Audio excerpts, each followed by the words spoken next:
Hello everyone. 24 नवंबर साल 2024 के Haryana current affair इस वीडियो में हम पढ़ने वाले हैं। आइए फटाफट वीडियो की शुरुआत कर देते हैं।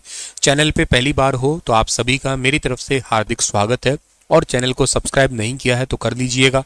कभी कभी हमारे भी वीडियो स्टेटस लगा लीजिए करिएगा आप लोग। हाँ, सो चलो खैर आगे बढ़ते हैं। और लास्ट सेशन में मैंने आप लोगों से एक सवाल पूछा था कि हाल ही में भारत के पहले राइटर्स विलेज का उद्घाटन निम्नलिखित में से किस राज्य या केंद्र शासित प्रदेश ने किया है। तो भारत का पहला राइटर विलेज जो है ना, इसका उद्घाटन उत्तराखंड के अंदर हुआ है। उत्तराखंड का जो देहरादून, उत्तराखंड में देहरादून है। देहरादून एक्चुअली इसकी राजधानी है। दो राजधानी है वैसे उत्तराखंड की, तो एक तो देहरादून है, गैरसैंण है। तो देहरादून से ना 24 किलोमीटर दूर एक गांव है। इस गांव का नाम है थानो, ठीक है ना, थानो।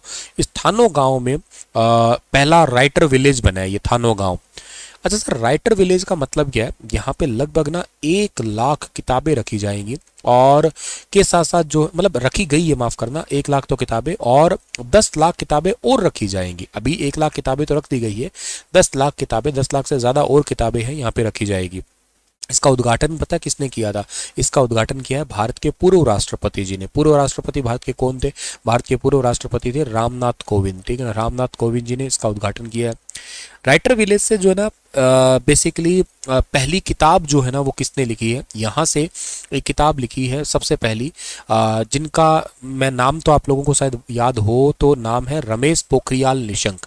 रमेश पोखरियाल निशंक ये भारत के शिक्षा मंत्री भी रह चुके हैं और ये भारत के अंदर आपको याद हो तो नई शिक्षा नीति को इन्होंने ही लागू किया था, मतलब घोषणा की थी। इनकी किताब का नाम भी बताता हूँ मैं आपको, वो क्या है? Ram in the Himalaya. Ram in the Himalaya, Ram in the Himalaya इनकी किताब का नाम है। राइटर विलेज का मतलब है यहाँ पे हजारों लाखों की संख्या में किताब है। यहाँ पे राइटर्स लोग आ सकते हैं, इन किताबों को पढ़ सकते हैं, किताबें लिख सकते हैं। तो इस प्रकार का जो है ना ये सेगमेंट है राइटर विलेज का। और उत्तराखंड की बात करता हूँ तो उत्तराखंड के सीएम कौन है पता है आपको? उत्तराखंड के सीएम का नाम है पुष्कर सिंह धामी। पुष्कर सिंह धामी है। गवर्नर कौन है यहाँ के? गवर्नर का नाम है गुरमीत सिंह। गुरमीत सिंह गवर्नर है यहाँ के। अच्छा, एक बात और बताता हूँ मैं आपको। उत्तराखंड के इसी थानो गांव के अंदर एक काम और हुआ था अभी। थानो गांव में स्पर्श नाम का एक महोत्सव भी सेलिब्रेट किया गया था। स्पर्श, स्पर्श महोत्सव है ये। हिमालय महोत्सव के नाम से इसको जाना करते हैं, स्पर्श हिमालय महोत्सव, ठीक है। एडिशनली चाहे तो याद कर सकते हैं आप लोग। उत्तराखंड के साथ हरियाणा का कोई जिला लगता है क्या सर? हाँ, हरियाणा का एक ही जिला लगता है। कौन सा जिला लगता है? यमुनानगर लगता है, ठीक है ना, यमुनानगर लगता है। और यमुनानगर कितने किलोमीटर लगता है सर? केवल 11 किलोमीटर लगता है, याद रखना। वैसे यमुनानगर की सीमा हिमाचल से भी लगती है, यमुनानगर की सीमा उत्तराखंड से भी होगी, यमुनानगर की सीमा यूपी से भी होगी। तो 3 राज्यों से लगने वाला जिला है हरियाणा का यमुनानगर, ठीक है। आप लोग मुझसे कंप्लीट पढ़ना चाहते हैं, सीईटी की तैयारी करना चाहते हैं अच्छे से, और ये जीके है या करंट अफेयर है या चाहे आपका हरियाणा जीके कहिएगा, आप लोग कंप्यूटर कहिएगा, इन सब के लिए आप लोग प्रतिज्ञा बैच ले सकते हैं। स्टार आईक्यू एप्लीकेशन पे जाइएगा, निसंकोच होकर आप लोग इस बैच को ले सकते हैं। बहुत ही अच्छा और आपको यूनिक सा कंटेंट जरूर मिलेगा। हरियाणा के किस जिले में मुकुल दहिया को एसोसिएशन के द्वारा ट्रॉफी से सम्मानित किया गया है? अभी मुकुल दहिया को अभी रिसेंटली एसोसिएशन ट्रॉफी से सम्मानित किया गया है। ये है हरियाणा के सोनीपत के रहने वाले मुकुल दहिया। खरखोदा के थाना कला गांव के रहने वाले हैं मुकुल दहिया। इन्होंने ओपन वाटर सी स्विमिंग एसोसिएशन के तहत तैराकी की है। मुंबई समुद्र में एलिफेंटा टापू से गेटवे ऑफ इंडिया तक लगभग 12 किलोमीटर की दूरी 3 घंटे 36 मिनट में तय की। इसके ऊपर एसोसिएशन के द्वारा इनको ट्रॉफी से सम्मानित किया गया। ये काफ़ी मेहनत वाला काम है देखा जाए तो, ठीक है। और इसके अलावा जो है ना, आपको मैं सोनीपत के बारे में कुछ चीज़ें बताऊं तो सोनीपत जो जिला है ना, ये कब बना था? ये बना था 22 दिसंबर को। 22 दिसंबर 1972 को जो है ना ये जिला बना है। सोनीपत का लगभग क्षेत्रफल 2112 वर्ग किलोमीटर है, ठीक है ना। 2112 वर्ग किलोमीटर सोनीपत का वो क्षेत्रफल है। और इसको ना पुराने जमाने में हम लोग किस नाम से जाना करते थे? इसको पुराने जमाने में हम लोग सोनप्रस्थ के नाम से जाना करते थे। सोनप्रस्थ कह दो, स्वर्णप्रस्थ के नाम से भी जाना करते हैं। बल्कि इसको ऐसा माना जाता है कि श्रवण कुमार के नाम पे ही इसका नाम सोनीपत पड़ा हुआ है। तो अलग अलग चीजें हैं, ठीक है ना। बल्कि ये ना महाभारत के अंदर एक चक्रवर्ती राजा चकवावेन की राजधानी भी थी। चक्रवर्ती राजा चकवावेन की राजधानी अगर पूछ ले हरियाणा में कौन सी थी, तो आपको सोनीपत ही कहना है ये। और उस टाइम पे, महाभारत के टाइम पे ना, वो 5 प्रस्थ आपको शायद पता होंगे, जिसमें इंद्रप्रस्थ था, पानीपत था, तलपत था या बबत था और सोनीपत था। तो उस 5 प्रस्थों का एक पार्ट जो है ना ये भी था आपका। और इसके अलावा जो है ना ये क्या और इम्पोर्टेंट बात हो सकती है सर, और आपके लिए इम्पोर्टेंट बात यहाँ सोनीपत के लिए हो सकती है कि सोनीपत की जो मिट्टी है ना वो कैसी है। सोनीपत की मिट्टी है पीली मिट्टी, येलो सॉइल के नाम से जानते हैं, मतलब खेती के लिए उपजाऊ मिट्टी है। क्योंकि यहाँ आसपास जो नदी लगती है वो कौन सी लगती है, यमुना नदी लगती है।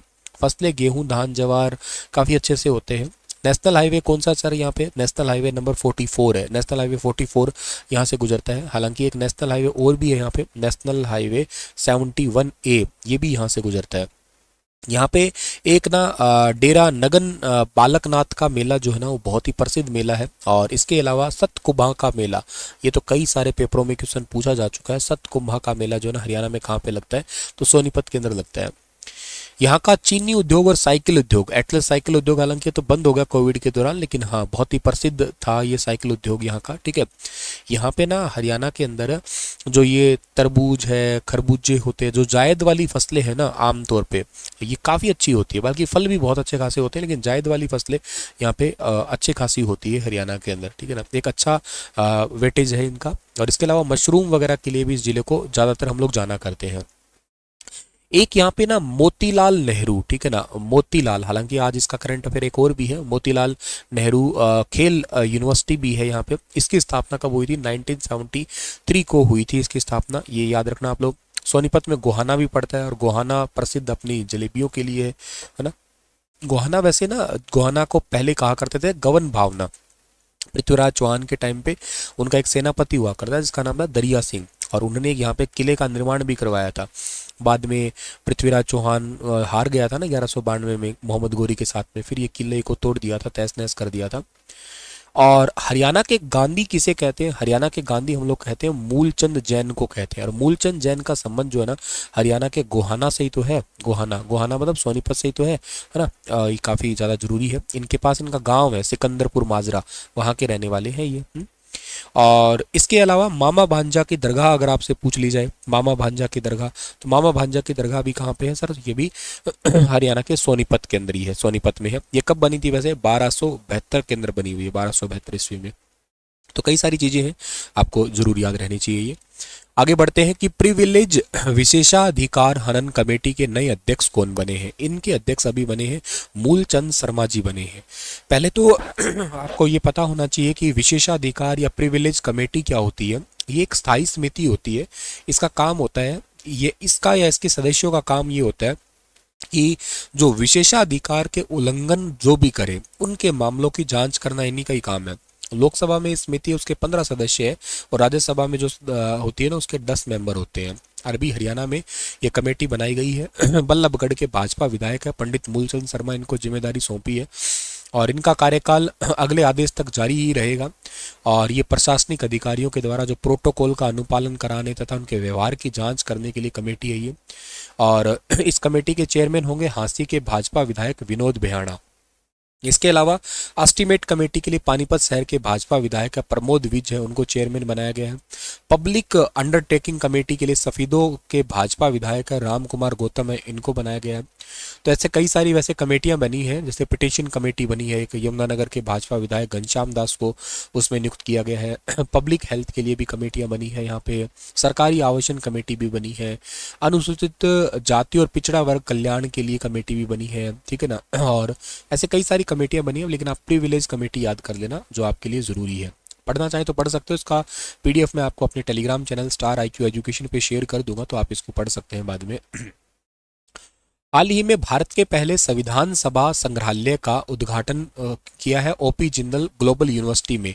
पर ये उद्घाटन किया किसने है, तो भारत के पहले संविधान सभा संग्रहालय का उद्घाटन OP जिंदल ग्लोबल यूनिवर्सिटी में किया है, और ये किया है हमारे भारत के लोकसभा अध्यक्ष ओम बिरला साहब ने किया है। ये ओम बिरला साहब ने किया है इसका उद्घाटन। लोकसभा अध्यक्ष ओम बिरला ने अभी recently OP Jindal global university, ये हरियाणा के सोनीपत में पड़ती है, और इसका उद्घाटन किया। यहाँ पे कानून और न्याय मंत्री भी शामिल थे जिनका नाम है अर्जुन राम मेघवाल, हरियाणा के मुख्यमंत्री भी थे, इस यूनिवर्सिटी के चांसलर भी थे, और के साथ साथ जो है ना यहाँ पे कुरुक्षेत्र के सांसद नवीन जिंदल भी मौजूद थे। यहाँ पे बेसिकली क्या है कि इसका महत्व क्या है कि स्कूलों में नागरिक शास्त्र पहले पढ़ाया जाता था, जो अब ज़्यादातर नहीं पढ़ाया जाता है, केवल वकील और न्यायाधीशों के लिए ही है, बल्कि हर आम नागरिक के लिए होना चाहिए। तो आम नागरिक को हमारे इतिहास, स्वतंत्रता संग्राम, संविधान की रचना की प्रक्रिया, इनको जानना चाहिए। तीसरा उद्देश्य इसका ये है कि संविधान सभा के सदस्यों को श्रद्धांजलि देना, उनको याद करना भी एक टारगेट है। तो बेसिकली संविधान के बारे में ज़्यादा जानकारी हो, इसके लिए संविधान सभा संग्रहालय का यहाँ पे उद्घाटन हुआ है ये। और बी आर अम्बेडकर, सरदार भाई पटेल, पंडित जवाहरलाल नेहरू, मौलाना आज़ाद जैसे कुछ नाम बड़े प्रसिद्ध है, लेकिन संविधान सभा में 300 और अद्वितीय व्यक्ति भी थे। इन सभी के स्टैचू और इनके बारे में विस्तार से जानकारी जो है ना इसमें दी गई है, यहाँ पे स्टैचू बना बना के, ताकि लोग उनको पढ़ सके, उनके बारे में जाने। आना जाना यहाँ पे बिल्कुल फ्री है, कोई भी आ जा सकता है यहाँ पे, ठीक है। तो ये एक संविधान सभा संग्रहालय का उद्घाटन किया है ओपी जिंदल ग्लोबल यूनिवर्सिटी के अंदर। तो ये याद कर लेना कहाँ पे पड़ती है, ये सोनीपत के अंदर पड़ती है, ठीक है ना। प्राइवेट यूनिवर्सिटी के रूप में आती है ये, तो इसको जरूर याद रखना, ओपी जिंदल ग्लोबल यूनिवर्सिटी, ठीक है, ग्लोबल यूनिवर्सिटी। वैसे और यूनिवर्सिटी मैंने आपको सोनीपत की बताई, एक मैंने आपको भगत फूल सिंह महिला विश्वविद्यालय भी जरूरी है याद करना। 2006 में खानपुर कला सोनीपत के अंदर जो है ना वो सेटअप हुआ था ये, ठीक है। इसके अलावा यहाँ पे राजीव गांधी एजुकेशन सिटी भी है, इस करके सोनीपत को कभी कभी आप लोग एजुकेशन सिटी के नाम से भी जाना करते हैं। हरियाणा का एजुकेशन हब तो रोहतक को कहते हो, लेकिन एजुकेशन सिटी जो है ना आप लोग इसको कहा करते हो, ये है हरियाणा का सोनीपत, ठीक है। तो भगत फूल सिंह महिला विश्वविद्यालय भी हो गया आपका, आईटी पार्क भी है यहाँ पे आपका, एक दीन बंधु छोटूराम यूनिवर्सिटी है, ये भी आप लोग कह सकते हो इंपॉर्टेंट है। एक नेशनल लॉ यूनिवर्सिटी भी है यहाँ पे। ऐसे तो कई सारे इंस्टीट्यूट हैं आपके जो आपको याद करने हो सकते हैं यहाँ पे, ठीक है। चलो सर, अगला सवाल आपका क्या कहता है हमारे पास में। ये 75th एनिवर्सरी एडिशन था कॉन्स्टिट्यूशन का, इस बार 26 तारीख को हम लोग सेलिब्रेट कर ही रहे हैं। अगला सवाल इसी प्रकार का ही है आपका कि हरियाणा में संविधान दिवस का राज्य स्तरीय कार्यक्रम कहाँ पे होगा। तो राज्य स्तरीय कार्यक्रम हरियाणा में होने वाला है, ये कुरुक्षेत्र के अंदर होगा राज्य स्तरीय कार्यक्रम। 26 नवंबर को संविधान दिवस हम हर साल मनाते हैं। मुख्यमंत्री नायब सिंह सैनी इसके मुख्य अतिथि होंगे। 75वीं वर्षगांठ होगी। 26 जनवरी 1950 को हमने इसको अपना लिया था, ये याद रखना। जिला यूथ फेस्टिवल भी इस बार कुरुक्षेत्र में हुआ है 22 नवंबर साल 2024 को। हरियाणा के मुख्यमंत्री ने किस जिले में संत सर साई नाथ जी राजकीय मेडिकल कॉलेज का भूमि पूजन किया है। संत सर साई नाथ राजकीय मेडिकल कॉलेज का भूमि पूजन अभी रिसेंटली जो है ना वो किया है, और कहाँ पे किया है, ये हरियाणा के सिरसा जिले के अंदर किया है, ये याद रखना आप लोग, सिरसा में। युवाओं के लिए यहाँ पे एमबीबीएस की 100 सीटें होंगी। इस कॉलेज में 540 बेड की व्यवस्था होगी। कैंसर के उपचार के लिए अलग से विंग बनाया जाएगा। राज्य के हर मेडिकल कॉलेज में नर्सिंग, फिजियोथेरेपी और पैरामेडिकल कॉलेज है ना वो यहाँ पे सेटअप होगा, और ये राजस्थान पंजाब के लोगों के लिए भी बहुत बड़ा हेल्प मिलने वाला है इससे। सर साईनाथ जी मेडिकल कॉलेज राज्य मेडिकल कॉलेज है, तो अच्छा सवाल है, जरूर आप लोग याद कर सकते हो इसको, ठीक है। यहाँ पे डेरा बाबा सरसाईनाथ का भी है, 13वीं शताब्दी में डेरा बना था ये। और संत सरसाईनाथ जो ना शिव भगवान के, शिव के और माँ दुर्गा का रिलेटेड मंदिर है वो। तो सरसाईनाथ जी ना खुद भगवान शिव जी की पूजा किया करते थे। डेरे से याद आती है यहाँ पे कि यहाँ पे राधा स्वामी सत्संग घर भी आता है। वैसे ये सिकंदरपुर है, वहाँ पे पड़ता है ये वाला, ठीक है। और इसके अलावा ना यहाँ पे सिरसा में एक ना रामदेव का मेला लगता है कागदाना के अंदर, ठीक है ना, कागदाना में मेला लगता है। ये लगभग पूरे हरियाणा में सबसे बड़ा रामदेव का मेला माना जाता है। तारा बाबा की कुटिया भी बहुत प्रसिद्ध है यहाँ की, भगवान शिव जी की मूर्ति है यहाँ पे भी आपका, ठीक है ना। एक डेरा जीवन नगर भी है यहाँ पे। डेरा जीवन नगर जो है ना, एक संत थे स्वर्गीय प्रताप सिंह संत, और उनकी माँ जीवन कौर के नाम पे इसका नाम रखा गया है, डेरा जीवन नगर। एक यहाँ पे चोर मोर खेरा भी पड़ता है, चोर मोर, ठीक है ना, चोर मोर खेरा पड़ता है। और ये गुरुद्वारा है, बेसिकली गुरु गोविंद सिंह से जुड़ा हुआ है। गुरु गोविंद सिंह जी यहाँ एक रात रुके थे ऐसा माना जाता है, ठीक है। एक संत यहाँ पे बाबा भूमन शाह का भी यहाँ पे डेरा है, जो कि काफ़ी प्रसिद्ध है। हर साल मकर संक्रांति के अवसर यहाँ पे बहुत प्रसिद्ध मेला भी लगता है। थोड़े दिन पहले यहाँ पे खूब चर्चा भी चल रही थी, न्यूज़ में भी था ये, हाँ। हरियाणा के अंदर जो है ना याद रखना कि सबसे ज्यादा विधायक देने वाला गांव कौन सा है, तो वो चौटाला गांव है। चौटाला, चौटाला सबसे पश्चिमी गांव भी है, याद रखना। 5 विधायक जो है ना यहाँ से गए हैं आपके। और एक बात बड़ी इंपॉर्टेंट, मतलब 5 विधायक तो नहीं कहूँगा, 5 विधायक तो मेरे ख्याल से इस बार आए हैं इसके अंदर, नहीं पिछली बार में आए थे। चौटाला गांव से सबसे ज्यादा बार, मतलब वो ओम प्रकाश चौटाला जी जैसे आए बने थे ना, मुख्यमंत्री बने थे ज़्यादा बार, तो वो इस करके विधायक में कह दो आप लोग, या सबसे ज़्यादा मुख्यमंत्री देने वाला गांव कह दो, ये ज़्यादा ठीक रहेगा, है ना। चलो, हरियाणा में कपास, गेहूं, किन्नू ये सबसे ज्यादा किस में होते हैं? ये इसी में ही होते हैं, सिरसा में ही होते हैं। हरियाणा में सुशासन पुरस्कार योजना साल 2024 है। शासन के में योगदान देने के लिए कर्मचारी जो ना पुरस्कृत होंगे। फ्लैगशिप योजना के लिए 51,000 रुपये तक का इनाम मिलेगा और सुशासन दिवस पे मिलेगा। ये मैंने आपको लास्ट सेशन में पढ़ाया था। पहले राज्य स्तरीय पे 51,000 और जिला स्तरीय पे 31,000 रुपये इस पे मिलेंगे। अभी रिसेंटली विधानसभा सेशन हुआ था, उसमें 6 विधेयक पास हुए हैं। हरियाणा विनियोग संख्या नंबर 3, भारतीय नागरिक सुरक्षा संहिता, हरियाणा माल एवं सेवा कर, हरियाणा कृषि भूमि पट्टा विधेयक, हरियाणा विस्तार प्राध्यापक और अतिथि प्राध्यापक सेवा की सुनिश्चितता विधेयक और हरियाणा तकनीकी शिक्षा अतिथि संकाय विधेयक। ये विधेयक जो है ना हरियाणा में हाल ही में पारित हुए हैं। हरियाणा ने प्रधानमंत्री ने हरियाणा के रेवाड़ी से वीडियो कॉन्फ्रेंसिंग के जरिए नई रेल लाइन का उद्घाटन किया था। कहां से कहां तक? ये किया था रोहतक महम हांसी रेलवे लाइन का। हरियाणा सरकार ने वन से संबंधित कौन सी योजना स्टार्ट की है? वन मित्र योजना स्टार्ट की है हरियाणा सरकार ने। चेन्नई ओपन खिताब 2024 का खिताब किस हरियाणवी ने जीता है? सुमित नांगल ने जीता है ये खिताब। ठीक है, चलिए सर, इसी के साथ ये सेशन समाप्त होता है और आपके लिए क्वेश्चन छोड़ के जा रहा हूं कि हाल ही में प्राप्त जानकारी के अनुसार प्रधानमंत्री मुद्रा योजना के तहत मुद्रा लोन की सीमा वर्तमान में 10 लाख रुपए से बढ़ाकर कितनी कर दी है? वेरी वेरी इंपॉर्टेंट है। इसमें एक तरुण योजना है, तरुण, एक इसमें शिशु आता है, एक तरुण आता है, एक इसमें किशोर आता है, एक इसमें किशोर है, एक इसमें तरुण है, एक इसमें शिशु है।